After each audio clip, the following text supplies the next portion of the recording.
Hello! Hi అండి. Welcome to our channel. అందరూ ఎలా ఉన్నారు? బాగున్నారా? మేమైతే బాగున్నాం. మీరు కూడా బాగుండాలని మనస్ఫూర్తిగా కోరుకుంటున్నాం.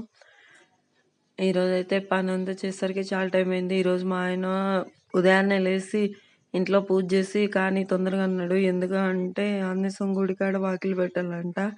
అందుకని ఇంట్లో కూడా పూజ చెయ్యి అన్నాడు. ఇంక ఉదయాన్నే లేసి అంతా కడిగి పెట్టి గబగబా పూజ చేసేసరికి టైం పట్టింది.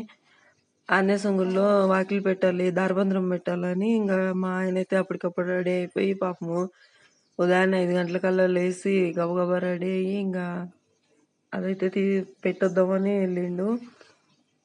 దారబంధనం పెడితే మా ఆయనకి చూడండి ఆంజనేయ స్వామి గుడిలో వాళ్ళు పంచ టవలు అన్నే మళ్ళీ బ్యాళ్ళు బియ్యము ఆకు ఒక నూట రూపాయి దక్షిణము పెట్టిండ్రు.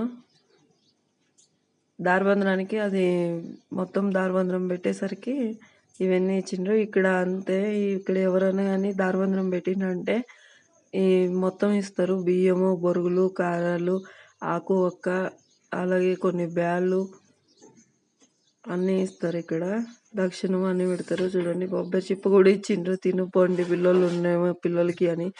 మా ఆయన వద్దనంట, తీసపో అబ్బాయి అని ఇచ్చిండంట.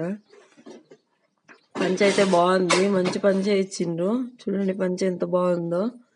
పంచ మాత్రం సూపర్ ఉంది. మా అమ్మాయి చూడండి కొబ్బరి చిప్ప పెట్టి కొడుతుందో, కొట్టడానికి రాక అని పాలు కొడతా ఉంది. ఇంతసేపు నుంచి కొడుతుంది. సగం అయితే ఉడింది, ఇంక సగం లేదు. మా వాడైతే ఈ బియ్యంలో ఉండే బొర్రెలు అయితే తీసుకొని తింటా ఉంది.